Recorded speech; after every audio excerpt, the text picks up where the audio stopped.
Hey, and welcome back to Keoina's Takeaway, where today we are actually giving a little review of the Netflix original movie, The Harder They Fall. This movie came on a couple nights ago, and I just had to see that it was Idris Elba, first of all. I said, "What's this, Idris? Idris, you in the movie? I will watch that movie." I don't care what the movie is that Idris Elba is in. I'm going to watch it. I watched that terrible movie. What was it called? Where it was about robots on the seashore, and it was basically like Voltron, but robots on the seashore. It was terrible. And they even made like part 2 or 3 of that. It's a terrible movie. Okay? But I watched it because Idris Elba was in it. So, I just need to have Idris Elba in a movie. I'm gonna watch it. Basically, that's that. Um, so The Harder They Fall. First of all, I used to say I don't like westerns. I used to say I don't like westerns. I don't like, you know, I don't like cowboys and horses and being out in the desert and having a tumbleweed roll by and crusty people with guns and hats. And I was like, this is not what I want to watch. My grandmother, Miss Barbara Brown, she loved westerns, so I watched a lot of westerns growing up. We always watched Gunsmoke.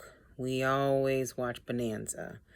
We watched lots of spaghetti westerns. We watched John Wayne's. We watched westerns, okay? So as a child, I just equated all that with boringness. It was just all boring to me. I didn't like westerns. But because I'm a kid that grew up in the 80s, there was a couple westerns that I liked. Number one, the first western that I liked was Young Guns. That's right, Young Guns. That was the first western that I liked. I liked Emilio Estevez. I liked what's his name? What's the guy's name? He's Spanish, but he played a Native American in that one. That's what people always used to do. That was a great movie. I love that movie. And I think I even like Young Guns too. Not as much as Young Guns 1, but I really like Young Guns. The next Western that I really liked was Back to the Future 3. I mean, I loved it. Back to the Future 3 was great. Set in Western times. Then I saw the Western that changed all Westerns for me. And it shook me. Shook me. Right here, shook me. And that little film is called Tombstone. Oh man, such a good movie. If you haven't seen Tombstone, just a little plug for Tombstone. Highly recommend it. Fantastic acting from top to bottom. Sam Elliott, first of all. Val Kilmer. Kurt Russell. Just a great cast. Really good. There's lines in the movie that if you have seen Tombstone, I'm your Huckleberry. Come on. Great lines. Quotable movie. Tombstone. Fantastic movie. I watched The Quick and the Dead. I watched High Noon. I've seen lots of westerns, okay? And I can take a lot of Westerns and leave a lot of Westerns. You know, they're still not my favorite genre. But every once in a while, especially Netflix has been doing great. They'll put out something that's a Western, and it'll just be phenomenal. A couple years ago, they did one called Godless. Fantastic. Really good. So The Harder They Fall. So now I gotta maybe stop saying I don't like Westerns, because I might start to like Westerns. Oh, and also later on in life, there was a fantastic sci-fi show based on Western, like mentality and from through like a Western, like the Wild Wild West scope. It's called Firefly. I don't know if you're familiar with it, but if you are a sciencey, geeky sci-fi person, you probably know about Firefly. Fantastic. So there's things that I do like that are Western-ish or are straight up Westerns. Seeing the combo of Idris Elba in anything, and it being a Western, and the modernization of the fact that they used actual historical characters, people who lived in actual history. Fantastic. There was and is black cowboys. Black cowboys existed and still do exist right now. These are the things that black culture, we don't know about, because if we don't see it, then we don't know it. And that's like everything. That's like everybody on the planet. If you don't see something, you probably don't know it. You don't recognize it, and you never heard of it. And so this film is fantastic. Idris Elba, of course. The rest of the cast is fantastic. You have Regina King. Doesn't Regina King feel like all of our cousin? Like all of us, she's our cousin. Well, my cousin Regina was in that one. Legitimately, she feels like our cousin, you know? We grew up watching her. She grew up in front of us. We rooted for her in every single thing that she's done. And she's continued to advance her career with class and dignity and talent, and just being Regina King. Have you seen her fashions? She's so fashionable. She's beautiful. She's just amazing. And man, so Regina King, Idris Elba, Delroy Lindo. This guy is the best at either being a real bad guy, or the guy that you don't know if he's a bad guy, but he could be a bad guy. But he's everybody's uncle. Dion Cole, great, just shows up, does his thing.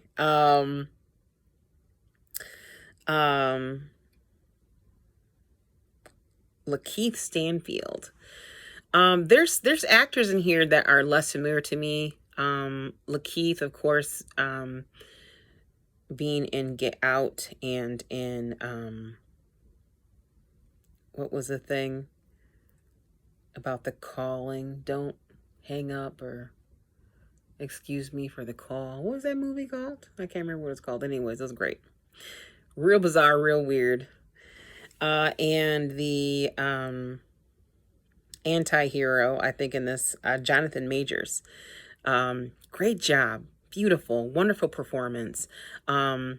Everything about this film was class act, top notch. From the filming, from the scenery. They spent a lot of money on this thing.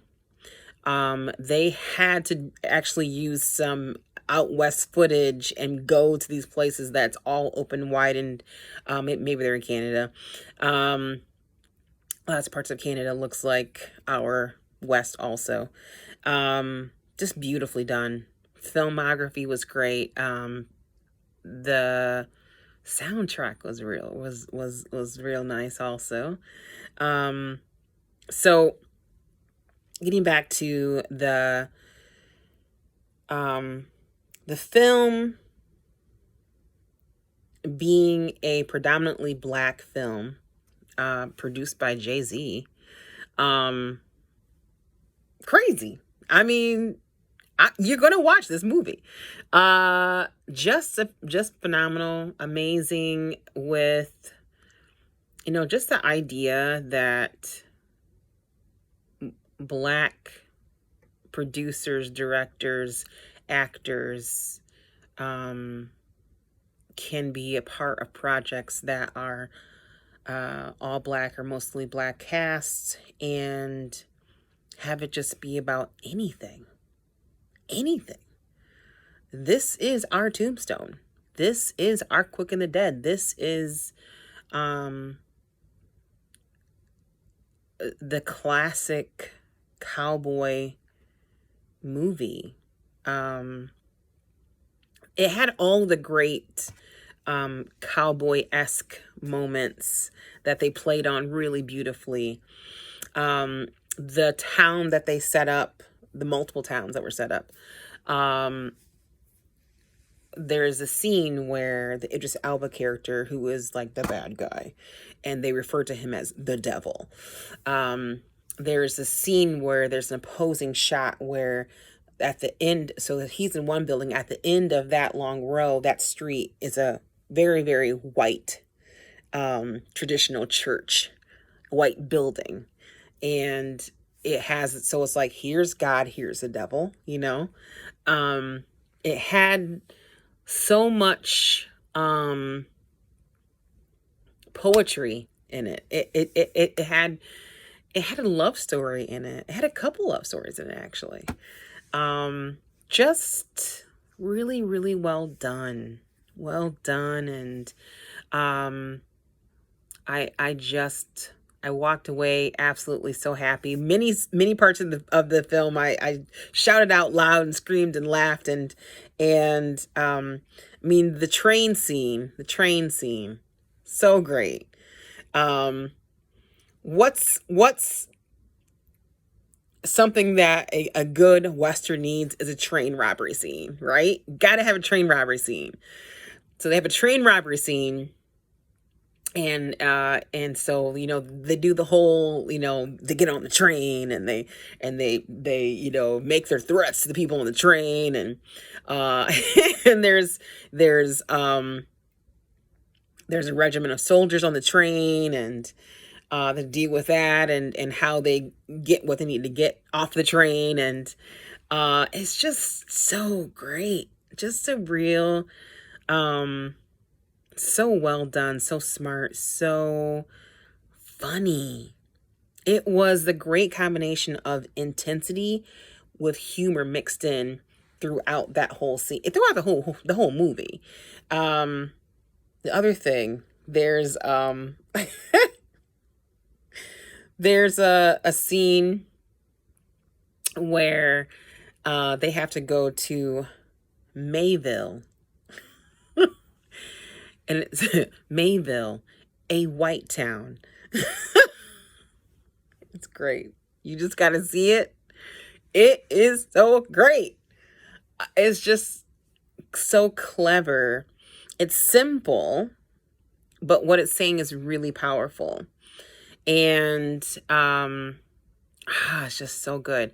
So The Harder They Fall, gotta say, if you love Westerns, it's a must-see.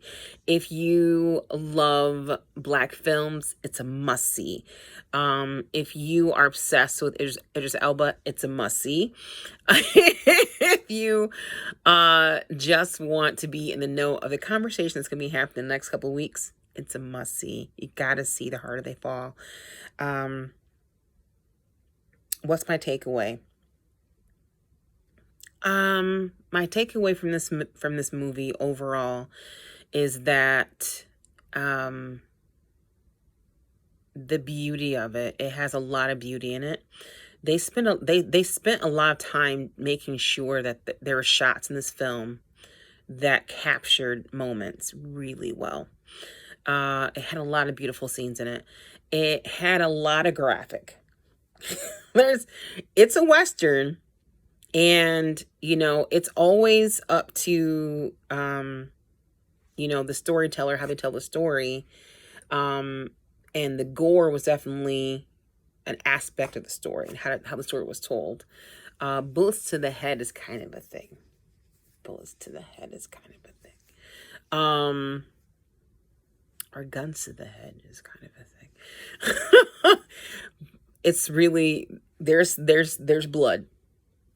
There's blood. But overall, man, if I had to give this movie, if I had to rate it, my rating system is like in school. It's an A+, an A, a B+, a B, a C, or a D. I don't give C pluses. This movie is an A+. It's an A+. There's so many things about this movie that's fantastic. So if you're looking for action, adventure, a little romance, if you're looking for a story about revenge and danger, this is your story. It's great. Highly recommend seeing The Harder They Fall. Pick it up quickly, look at it, talk about it the next day at work, share it with your friends and family. It's a great movie. Well done, everybody that had anything to do with this film is fantastic. And it may be inching up in my ranking of cowboy movies I love. It's I think it's beat out Young Guns. I think it has. I think it's Tombstone still. Tombstone. The Harder They Fall. Young Guns.